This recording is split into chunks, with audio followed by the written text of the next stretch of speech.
Today, we're seeing increased rates of lethargy, depression, anxiety, and suicide all over the world, especially in wealthier nations. One reason thought to be contributing to the cause is overstimulation of the dopamine reward pathway through addictive products like social media, junk food, drugs and alcohol, porn, streaming services, and more. Overstimulation of the dopamine reward pathway appears to lead to dopamine deficit brain states, which in turn contribute to feelings of depression, loss of motivation, anxiety, and poor overall sense of well-being.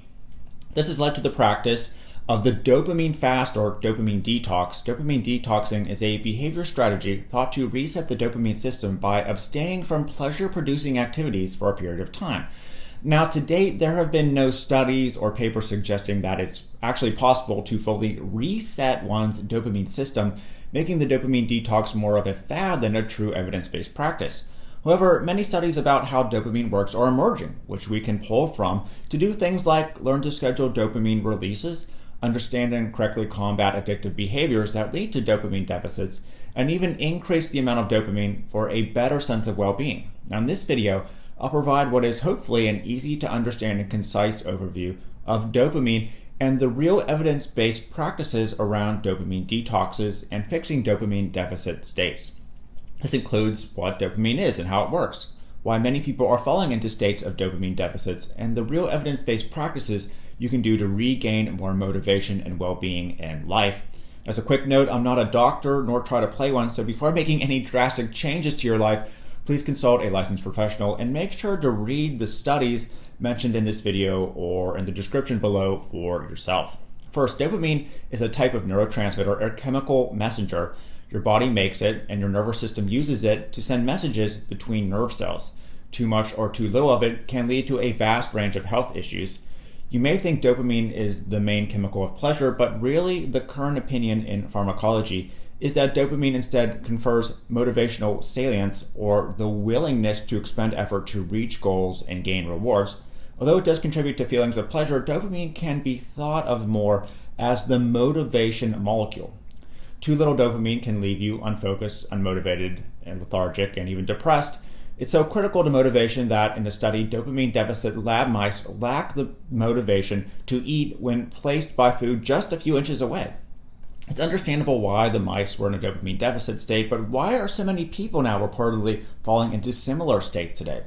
Historian David T. Corthwright was one of the first to clearly articulate the issue with his idea of limbic capitalism in the book The Age of Addiction.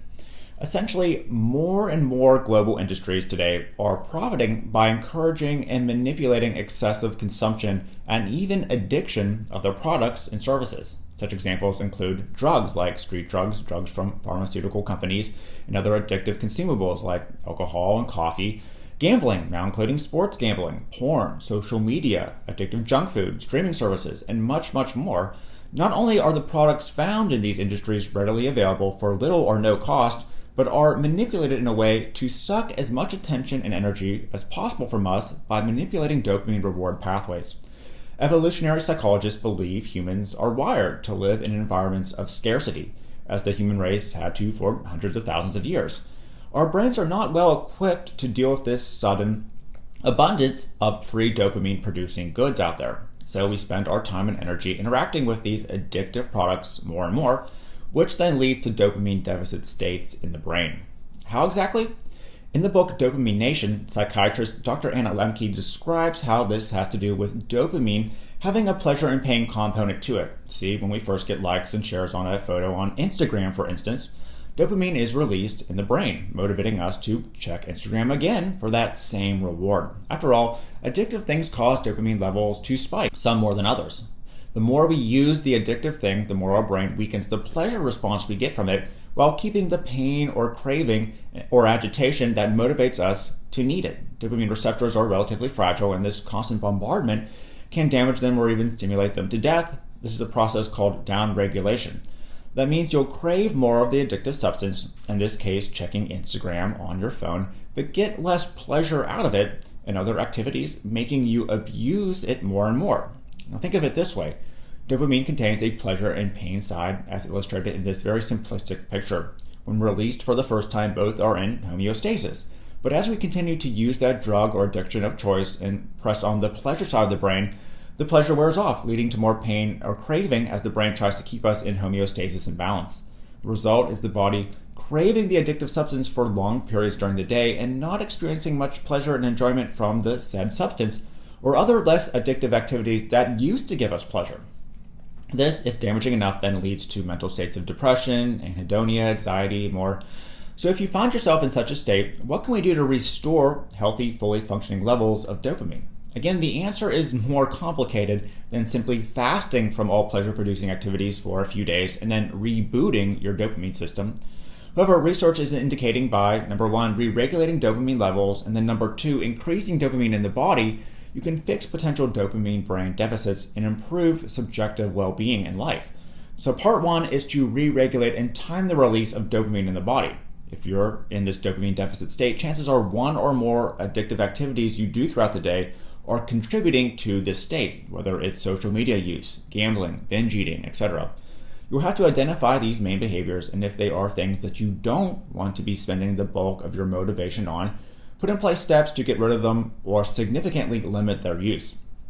Note that regulating dopamine levels is about balance in life, not relentless accomplishing of tasks. Restricting all pleasurable activities, not enjoying your accomplishments, and not living in the moment isn't going to help your sense of well-being. You don't necessarily need to remove these addictive behaviors permanently from your life. It may be enough just to limit the amount of time you use them. To begin re-regulating dopamine deficits, first write down what addictive behaviors you want to change and you think are detrimental to your life. Then, through a process of CBT plus forced separation, you can begin abstaining from the things or people causing the addictive behavior.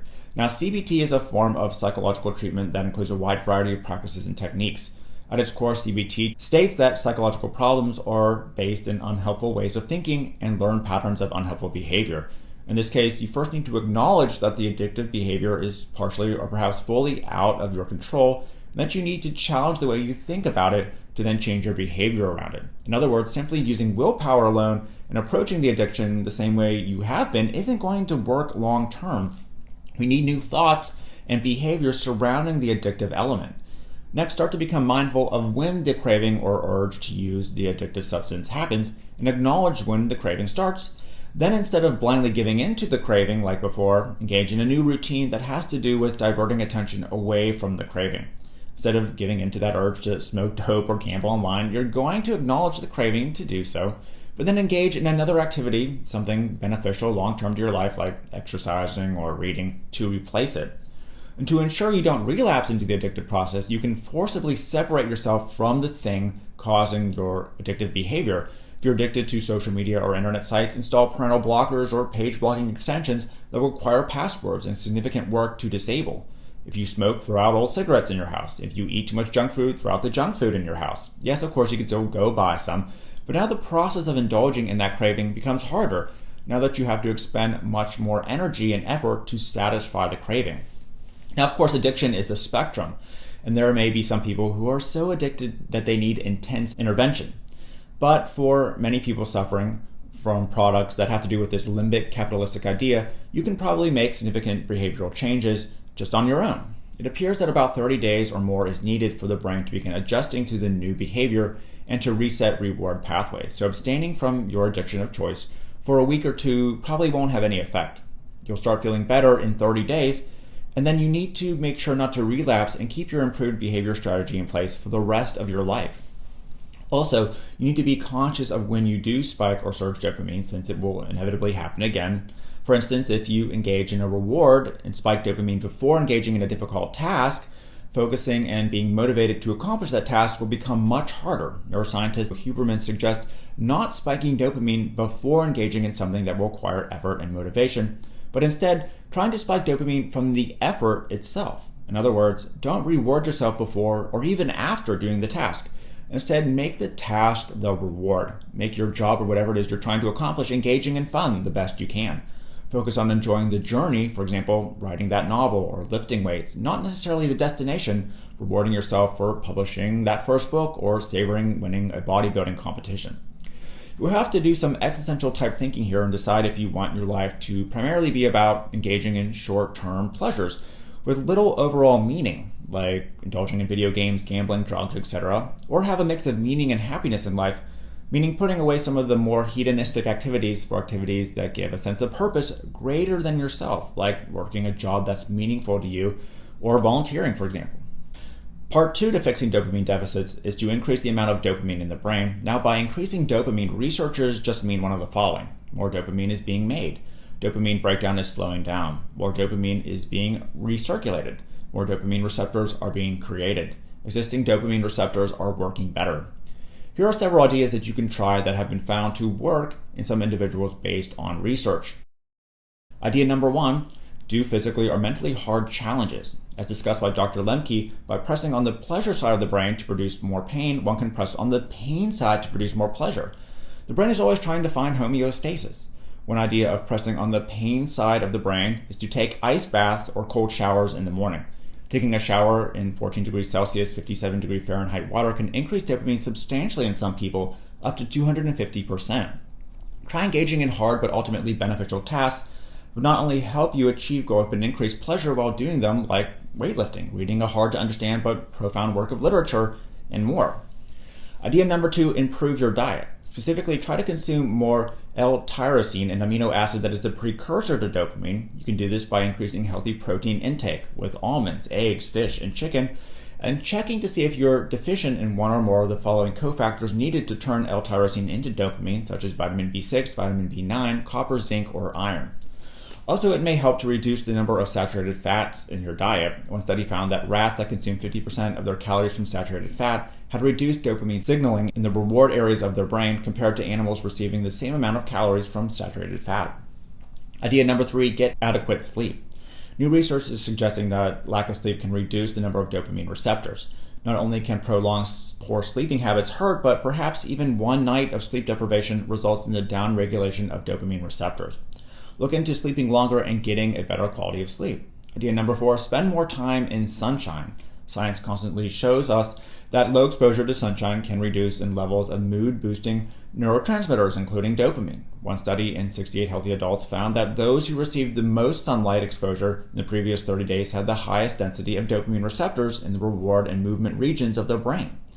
So try taking walks outdoors more. Idea number 5, exercise regularly. More results are starting to come in that exercise not only improves overall mood, but it can increase dopamine levels in humans.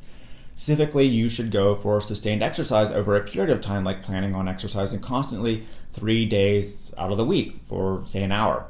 For instance, one 3-month study found that performing 1 hour of yoga 6 days per week significantly increased dopamine levels. More research needs to be done to address what specific exercises and what intensity works best, but incorporating some sort of physical exercise program on a weekly basis can come with a myriad of health benefits, not just increased dopamine. Now, there is far more to how dopamine works and the ideas surrounding dopamine detoxes, but hopefully this video provided some helpful introductory information on the topic. Now, as of today, it seems companies that engage in this limbic capitalistic approach to business show no signs of slowing down and only are increasing their hold on our attention and energy. So hopefully some of the information presented here was helpful. And again, if you feel that you suffer from deficits or imbalances in dopamine, consult with a licensed professional and read the studies for yourself. It appears the ability to understand and regulate dopamine and other neurotransmitters can greatly improve the quality of your life. So if you like this video, make sure to give it a thumbs up and leave some sort of comment, as that seems to be needed to boost the video and the algorithm. And make sure to subscribe for more videos like it using the link in the description, and turn on the notification bell to receive updates when new videos are out. And feel free to let me know any questions you have or want videos you want made in the future. So thanks for watching. Hopefully this was helpful, and I'll see you again.